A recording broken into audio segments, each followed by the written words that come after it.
আসসালামু আলাইকুম। সকল নতুন ইলেকট্রিশিয়ান ভাই যারা রয়েছেন তাদের উদ্দেশ্যে একটি ভিডিও দিলাম। এই ভিডিওটা জিএফসি ফ্যানের কয়েল রেগুলেটিং কানেকশন অনেকে বোঝেন না বা সিরিজ করতে পারেন না যারা, তাদের জন্য এই কানেকশনটা।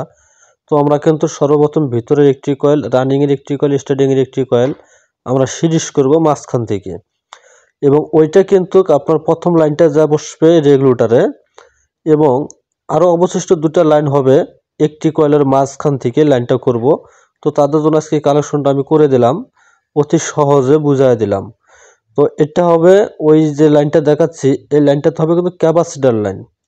এটা কিন্তু স্টার্টিং কয়েলের 1 নম্বর লাইন হবে, এবং ওইটাতে যখন একটি তার পড়বে এবং ক্যাপাসিটারের সাথে রানিংয়ের একটি যা ক্যাপাসিটারের সাথে যা বসবে, মাঝে আরও দুইটা তার রয়েছে। এই তার দুটোর মধ্যে কিন্তু আপনার রেগুলেটিং লাইন হবে, এবং ইন টোটাল তার বের হবে 5টা।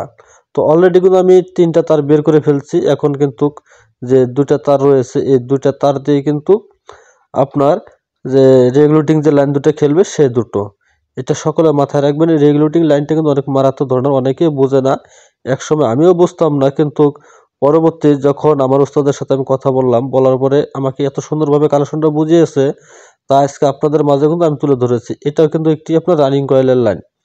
এটা তো কিন্তু একটা ক্যাপাসিটার বসবে, এবং ওই স্টার্টিংয়ের কয়েলের মধ্যে বসবে, এটা কিন্তু ক্যাপাসিটারের সাথে যোগ হবে। এটা সকলে মাথায় রাখবেন। আর টিউব অবশ্যই ব্যবহার করা উত্তম।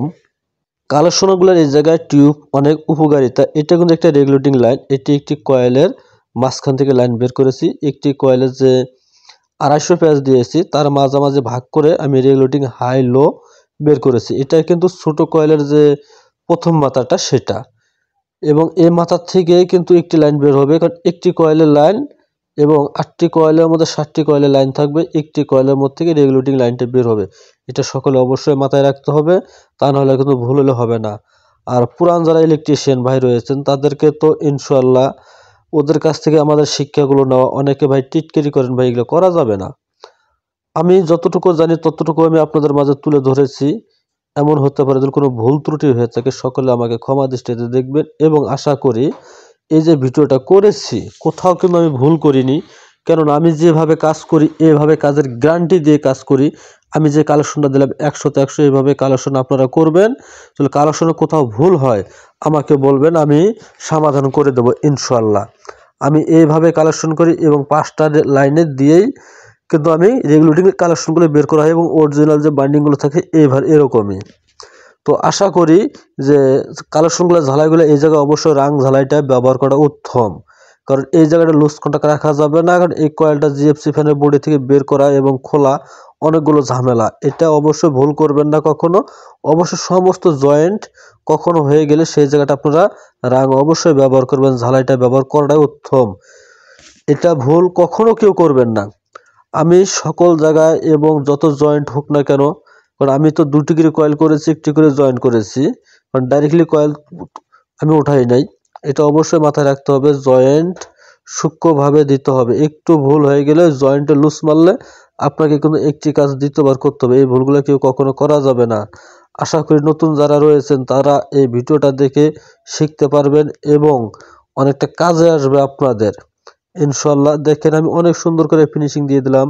এই যে এখন ক্লুব কালেকশনের জায়গায় ফাইবারটা ব্যবহার করব, যাতে কখনোই নিচের রানিং বা স্টার্টিং কয়েলের সাথে যাতে অ্যাডজাস্ট না হয়।